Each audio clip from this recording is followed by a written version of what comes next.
I'm Eric Russell for GayRVA.com, and I'm here at the Gay Community Center of Richmond for the opening of the exhibition of the Nazi Persecution of Homosexuals from 1933 to 1945 with Gregg Johnson. How are you doing? I'm doing well, thank you.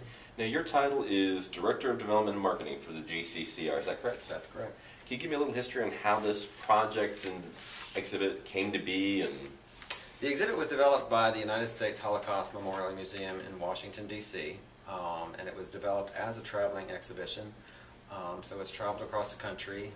It has not been in Virginia. The closest that I know of is that it was in Philadelphia. And that's where we found out about it. It was in the Gay Community Center, the William Way Community Center in Philadelphia, and saw it on their website. And so we had to apply to show it. We had to send in a lot of documentation about our facility, and were able to get the exhibition. And it was a long process, but it's finally here.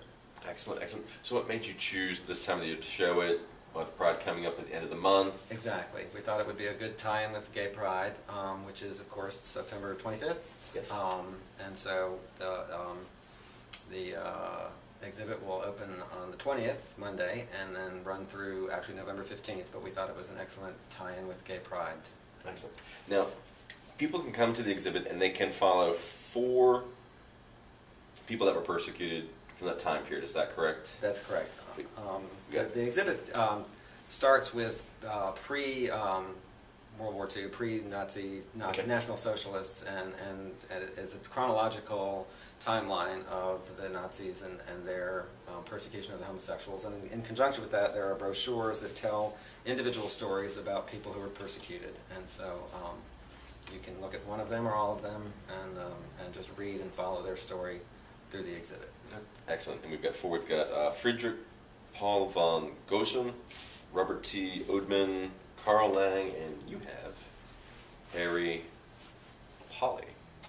So each one of these has information about each person before and after and what happened to them during the war. Exactly. Can you give a little background about how they tracked some of these people down, or do you know anything along the lines?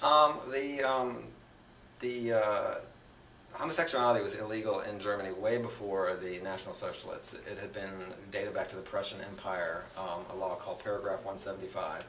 But it had not been enforced, and actually in Weimar Germany, before the war, homosexuals had a lot of freedom and were, particularly in Berlin, were very out and very public. And then when the Nazis came into power, they started to cleanse society of everyone they considered undesirable, particularly the Jews, but also gypsies and communists and intellectuals and the mentally retarded and homosexuals. And so they imprisoned people and put them in concentration camps and worked them to death. And the story is here in the exhibit. Excellent, excellent. What would be the hours for the exhibit while it's open and running? The exhibit will be open daily from 10 to 5. That's 7 days a week. We are working right now on adding some evening hours, and that'll be announced soon. But during the day, Monday through Sunday. And if people want more information about maybe how to do tours or come in, where can they go for that information? They can go to gayrichmond.com for more information, and then there's an email address on that, gjohnson@gayrichmond.com. That's me. And we can put together a group. We're more than happy to host groups, and anyone that wants to come to see it, we'll make arrangements for them to get here. Excellent, excellent. Thank you once again for having us here. And thank you, Eric. This is an excellent exhibit, so if you get a chance, please come out and check this out at the Gay Community Center. I'm Eric Russell for GayRVA.com. I'm here with Gregg Johnson at the Gay Community Center with the Holocaust exhibit. Thanks for checking in, and I'll catch you out and about this entire month of Pride. Catch you next time.